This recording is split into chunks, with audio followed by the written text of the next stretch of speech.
Hi, I'm Kaylee, and today I'm going to tell you about all the Dickens that I've been reading recently.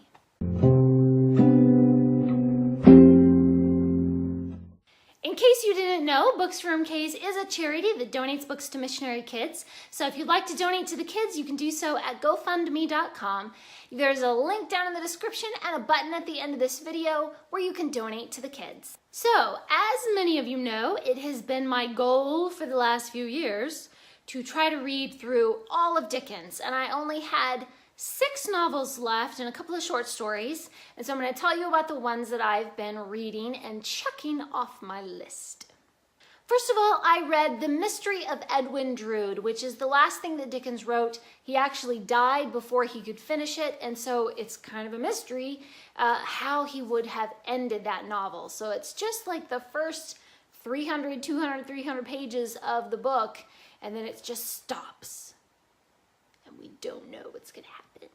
I gave this book 4 stars, and then I went on to read some of the short stories that came along with this book. In my edition of The Mystery of Edwin Drood, then there's a few short stories at the end, and so I read those as well. I read Master Humphrey's Clock, which is sort of a collection of little tidbits, little short stories and anecdotes and things from several fictitious writers who all belong to this writers club, and so they're all sort of submitting their work to the club and to Master Humphrey. In several spots, these little tidbits actually lead into the serialized novels of Yo Curiosity Shop and I think Barnaby Rudge. Some of the anecdotes are creepy and ghostly, and some are really funny, and some are just kind of plain. Some have tragic romance or supernatural witches, and some are just, lively tales of the good old days. They're all certainly interesting, but they're so disconnected and just kind of, oh, here's a thing, and it was never really finished. A lot of them are really strangely unfinished. It's like a half of a story and then, well, what happened next? So I didn't really enjoy them. I like a story to have a point to it. I mean, why go through all that setup and emotional drama and half of an adventure and then be like, then they all went home. That's it? They just went home. Okay. Although the writing is good, I was just not impressed with these stories. I like to have a satisfactory ending. I gave Master Humphrey's Clock 3 stars. Then I read Holiday Romance in 4 parts. This is a cute little story that's told in 4 different chapters from the 4 different perspectives of children aged anywhere 6 to 9.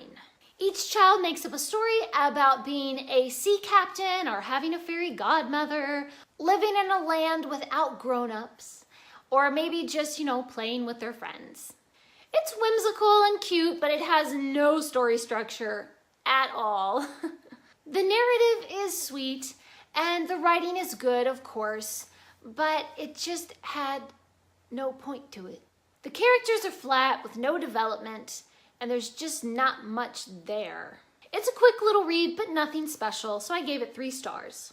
The next short story was Hunted Down, which is sort of a creepy mystery where this guy is trying to steal his niece's money or something like that, and then this lawyer or this insurance guy or somebody comes in and is trying to save the girl, and I don't know, it's just all of this sort of half-hinted stuff, and you don't really know what's going on until the end. Not my favorite Dickens story. It's just a lot of build-up and then sort of a plain ending that was it? Okay. I also gave this one 3 stars because, it is Dickens. It's still good. I also read George Silverman's Explanation. Again, another short little story that was too short to have a satisfactory ending. All of these have the same problem. There's no ending. No wonder they're all in there together with Mystery of Edwin Drood. Let's put all the ones that don't have a good ending in together. In this one, George Silverman tells about his life story from his childhood in the slums to his education, his eventual ordination, and then his short clerical career. He meets a beautiful woman, but he is convinced of his own unworthiness because he comes from the slums. So he convinces her to marry someone else that he considers is more worthy of her.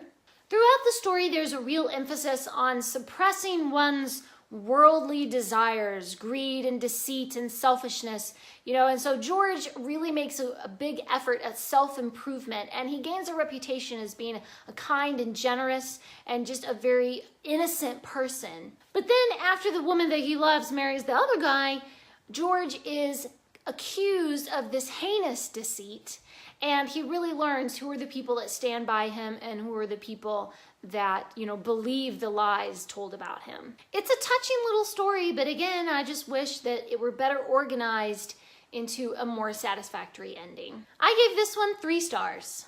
I think the reason I had such a problem with these is because it's Dickens, so I expected it to be amazing and wonderful and fantastic, and then it was like, oh, that's pretty good. And that's it.